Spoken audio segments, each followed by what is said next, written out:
कि सबसे पहले मैं आपको अभी का लेटेस्ट न्यूज़ बताने जा रहा हूं। पटना के सदाकत आश्रम, जी हां दोस्तों, सदाकत आश्रम वही है जो कांग्रेस का पार्टी कार्यालय है, सदाकत आश्रम। उसमें लात घूसों की बौछार हो गई। कोई कुर्सियां तोड़ रहा था, कोई कपड़े फाड़ रहा था।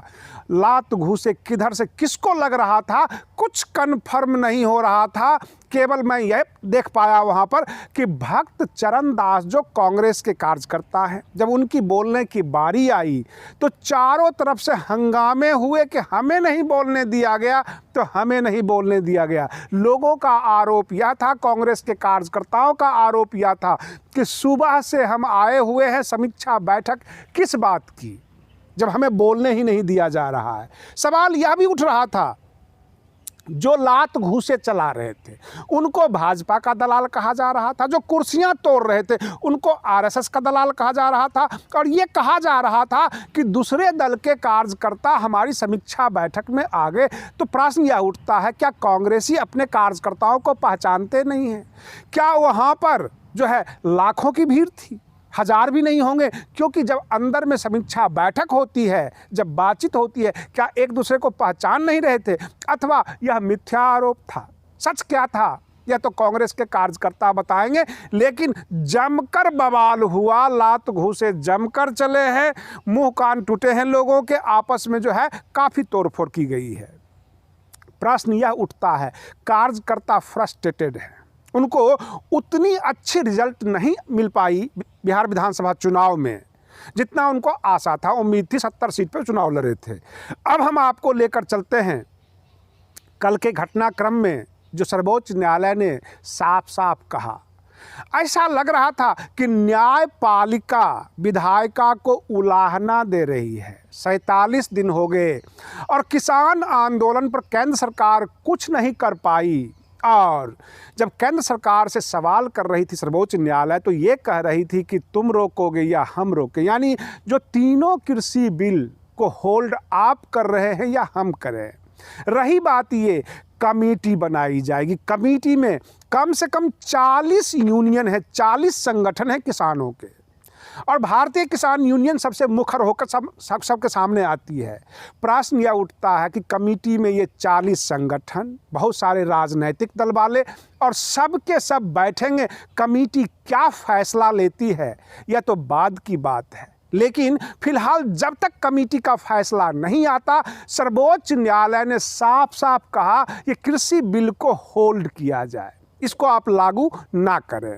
सामने गणतंत्र दिवस है और सर्वोच्च न्यायालय को इस बात की भी चिंता है कि सर ये जो है गणतंत्र दिवस तक ना जाए। अब किसान वहाँ से वापस कैसे जाएं, क्योंकि उसमें वरिष्ठ नागरिक, बच्चे, महिलाएं, बहुत सारे ऐसे लोग हैं जिनको नहीं होना चाहिए सर्दी के मौसम में, बारिश के मौसम में।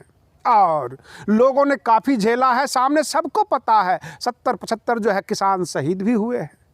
और रही बात ये, सर्वोच्च न्यायालय सबको देखते हुए ये कहना चाहती है कि जब तक फैसला ना हो इस कृषि बिल को होल्ड कर दिया जाए, इसे लागू ना किया जाए। और केंद्र सरकार अपने तरफ से कुछ जवाब नहीं दे पाई और मजबूरन सर्वोच्च न्यायालय को कहना पड़ा कि आप होल्ड करेंगे या हम होल्ड करें। ये सबसे बड़ा सवाल निकल कर आया है। रही बात ये, कहा जाता है बहुत कम लोगों को इज्जत रास आती है। अगर भाजपा केंद्र में है, मजबूत सरकार है, यह फैसला भाजपा खुद कर सकती थी। अगर न्यायपालिका कृषि बिल को पलट देती है, होल्ड कर देती है, स्टे कर देती है, क्या इज्जत रह जाएगी केंद्र सरकार की? क्या केंद्र सरकार जिस जिद पर पिछले 47 दिनों से अड़ी हुई है, किसानों की नहीं सुन रही है? यहाँ पर एक ईगो प्रॉब्लम आ गया। क्या यह ईगो बचा हुआ रहेगा?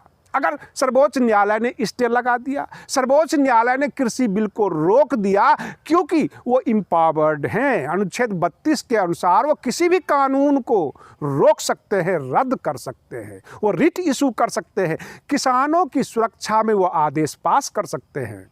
अब रही बात ये, एक तरफ केंद्र सरकार जो अपने आप को मजबूत सरकार कहती है, किसानों का यह भी कहना है कि केंद्र सरकार इसलिए अड़ी हुई है क्योंकि अडानी और अंबानी ने लाखों एकड़ जमीन खरीद लिए हैं, स्टॉक बना लिया है, गोडाउन बना लिया है, उनके इन्वेस्टमेंट खराब हो सकते हैं।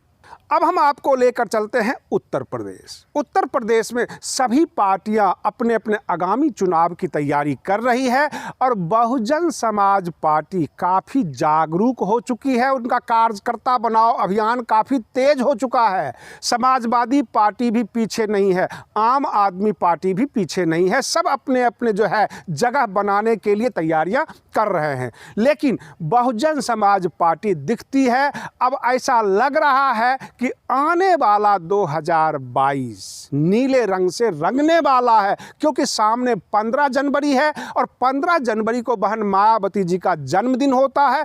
कहने का मतलब यह कि मौका अच्छा है बसपाइयों के लिए, वो अच्छा करके दिखाएंगे।